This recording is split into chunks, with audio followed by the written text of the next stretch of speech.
नमस्कार, आप देख रहे हैं न्यूज 24। मैं हूं वंदना झा। डोप टेस्ट में फेल होने वाले नरसिंह यादव को लेकर बड़ा खुलासा हुआ है। नरसिंह यादव ने सोनीपत के राय थाने में जो शिकायत दर्ज कराई है, उसमें उन्होंने एक नाबालिग पहलवान का नाम लिया है। नरसिंह ने आरोप लगाया है कि उस नाबालिग रेसलर ने ही उनके खाने में कुछ मिलाया था। खाने के साथ साथ नरसिंह ने अपने पानी में भी कुछ मिलाए जाने की आशंका जताई है। साथ ही में नरसिंह के रसोइये ने भी 5 जून को किचन में एक जूनियर रेसलर के दाखिल होने और खाने में कुछ मिलाने की बात कही है, जिससे साजिश का शक और गहरा गया है। नरसिंह भी सुल्तान बन जाते हैं, लेकिन उनके खिलाफ हुई साजिश ने ऐसी तालियों और उम्मीदों पर पानी फेर दिया। रियो के लिए क्वालिफाई करने वाले नरसिंह यादव दूसरे डोप टेस्ट में भी फेल हो गए। नरसिंह का कहना है कि उनके खिलाफ साजिश हुई। डोपिंग की साजिश थ्योरी नंबर 1, खाने में मिलाई गई दवा। नरसिंह के रसोइये चंदन ने खुलासा किया है कि 5 जून को वो सब्जी तैयार कर रहे थे। इस बीच वो टमाटर लेने स्टोर में गए। लौट कर देखा तो एक लड़का सब्जी में कुछ डाल रहा था। रसोइये के मुताबिक उसने मेस वालों से पूछा कि वो कौन था, तो उन्होंने कोई जवाब नहीं दिया। खाना देखा तो उसमें झाग बन रहे थे। उन्होंने नरसिंह को जानकारी दी तो उसे फेंक दिया गया। इस लड़के की पहचान हो गई है। वो लड़का जूनियर कैंप का है और एक सीनियर पहलवान का भाई भी है। नरसिंह यादव ने पुलिस में इसकी शिकायत की।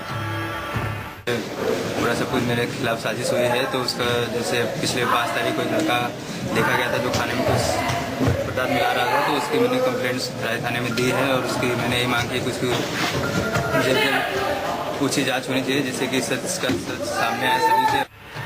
जिस किचन में नरसिंह के खिलाफ साजिश की बात कही जा रही है, न्यूज 24 ने उस किचन की पड़ताल की। इस समय सोनीपत के साई सेंटर की उसी मेस में मौजूद हैं, जहां पर यहाँ पे रह रहे पहलवानों के लिए खाना बनाया जाता है। आप देख सकते हैं कि यहाँ पर लगातार जो खाना बनाने के लिए बावर्ची हैं, लगातार खाना बना रहे हैं। खिलाड़ियों की जो भी चीज़ें होती हैं उनका पूरा ध्यान रखते हैं। जो भी खिलाड़ी को चाहिए होता है उनको दिया जाता है। मैं आपको बता दूं, इसी के ऊपर विवाद उठा है कि जो आरोप लगे हैं वो यही है कि जब बावर्ची यहाँ खाना बना रहे थे, तो उसी दौरान जब बावर्ची कुछ सामान लेने के लिए दूसरी तरफ गए, तो किसी ने आकर यहाँ पर खाने में कुछ ऐसा मिला दिया जिसकी वजह से नरसिंह यादव डोप टेस्ट में पाए गए हैं। मैं आपको बता दूं, आप देख सकते हैं अंडे यहाँ पड़े हुए हैं और भी अलग अलग तरीके की सब्जियां यहाँ पे उपलब्ध है। लगातार बावर्ची जो है खाना बना रहे हैं। हमने इनसे बात करने की जरूर कोशिश करी, लेकिन कैमरे पर आकर कोई भी कुछ नहीं बोलना चाहता। डोपिंग की साजिश थ्योरी नंबर 2, क्यों नहीं दिखाई जा रही सीसीटीवी। जिस वक्त नरसिंह के खाने में दवाई मिलाई गई, उस वक्त नरसिंह सोनीपत में रियो की तैयारी कर रहे थे। जाहिर है वहां लगे सीसीटीवी में साजिश करने वाले की करतूत जरूर कैद होगी। नरसिंह के मुताबिक जब उन्होंने सीसीटीवी फुटेज दिखाने को कहा, तो स्टेडियम अथॉरिटी ने जवाब दिया कि उनके पास सिर्फ 10 दिन का ही रिकॉर्ड रहता है, इसलिए साजिश पर शक और गहरा जाता है। ऐसा कुछ मिली हुई साजिश है, और जो कि यहाँ के सीसीटीवी कैमरे भी नहीं दिखाए जा रहे हैं। और जब पूछा जा रहा है तो कोई बोला चाबी नहीं मिल रही या मैडम से परमिशन मिलेगी, ऐसा मिलेगी। तो सब कुछ एक सेटिंग के थ्रू, एक प्री प्लानिंग के थ्रू मुझे रियो ओलंपिक से जाने के लिए रोका जा रहा है। तो मैं ये कहूँगा कि उच्च स्तरीय जाँच होनी चाहिए और इसमें जो भी सच हो सब पूरा सामने आना चाहिए। सवाल उठता है कि किसके इशारे पर जूनियर रेसलर के खाने में दवाई मिलाई, कैसे वो किचन तक पहुंचा। अगर नरसिंह रियो नहीं जा पाते तो इससे किसका फायदा होता? ये वो सवाल हैं जिसकी जांच जरूरी है। डोपिंग की साजिश थ्योरी नंबर 3, नरसिंह ने नहीं लिया इंजेक्शन।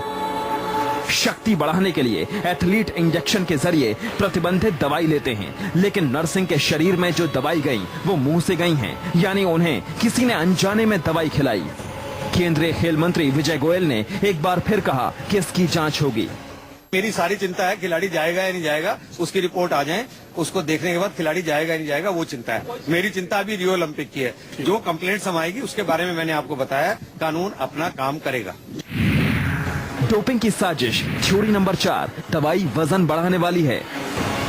नरसिंह के शरीर में जो दवा पाई गई वो वजन बढ़ाने वाली है, जबकि नरसिंह को वजन कम करना था, न कि वजन बढ़ाना था। ऐसे में आखिर नरसिंह ऐसी दवाई जानबूझकर क्यों लेंगे? क्योंकि रियो के लिए क्वालिफाई करने के बाद वो लगातार 74 किलो वर्ग में बने रहने के लिए मेहनत कर रहे थे। आज तक मैंने अपने इतने बड़े करियर में कभी आज तक डोप लिया नहीं है। जानबूझकर मुझे फंसाया जा रहा है ओलंपिक्स जाने से रोकने के लिए, तो इसकी जांच होनी चाहिए और मुझे रियो ओलंपिक्स भेजा जाना चाहिए। डोपिंग की साजिश थ्योरी नंबर 5, डोप से कभी भागे नहीं। नाडा का कहना है कि नरसिंह कभी भी डोप टेस्ट के लिए आनाकानी करते नजर नहीं आए। जब जहां जहां उन्हें बुलाया गया वो बेखौफ होकर वहां पहुंच गए। उन्होंने हर तरह का समर्थन किया। जाहिर है अगर उन्हें दवाई के बारे में पता होता तो शायद ऐसा नहीं करते। कुश्ती संघ भी नरसिंह के साथ खड़ा है। कुश्ती संघ के अध्यक्ष ब्रजभूषण सिंह का कहना है कि वो पहले ही दिन से कहते आ रहे हैं कि उनके खिलाफ साजिश रची गई। नरसिंह के बचपन के कोच का भी कहना है कि वो ऐसी दवाई नहीं ले सकता। जो किसी ने डाली थी बॉडी बिल्डिंग के लिए कोई ऐसा कैप्सूल था जो कि रेसलर्स के लिए बिल्कुल उसका कोई यूज नहीं है। ये फंसाया गया है बच्चा पहलवान। इसको न्याय अगर मिल जाए तो देश के हित में होगा और ये देश को एक मेडल देगा। नरसिंह के आरोपों के खुलासे के बाद अभी तक आरोपी नाबालिग पहलवान का पक्ष सामने नहीं आया है और सूत्रों के हवाले से मिली खबर के मुताबिक नरसिंह यादव ने सोनीपत कैंप को सुबह छोड़ दिया है और वो दिल्ली आ गए हैं। वैभव भोला, न्यूज़ 24।